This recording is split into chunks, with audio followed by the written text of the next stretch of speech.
Hello guys, uya kataligdi sa Panay Presidencia, the province of Capiz, matatagpuan ta ang Panay Church. Uya digdi guys, ang Panay Church na kung sain yaon digdi pinakadakulang kampana kang Catholic Church sa buong Pilipinas. Yan. Medyo may kadikit ng renovation sa simbahan na ini, alagan ini pa structure kang simbahan. So, sarong historical na simbahan sa buong Pilipinas. 7:30 in the morning, may nito ng marayang panahon digdi sa Capiz. Ana na sinasabi dan na located dito sa Santa Monica Church sa town of Panay Province of Capiz. Wow!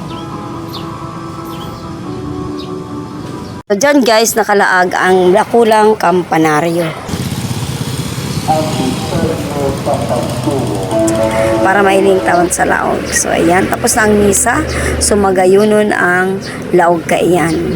Maliwalas, mahiwas, asin lalo na sa atubangan. Magayunon man. So, yun guys. Lalo na ining nagtataram guys. Magayunon man. So, thank you so much for watching. Thank you so much din po sa pag-support sa aking mga videos. Please continue, please follow and share po ang aking mga video. Thank you so much. God bless. Ano man na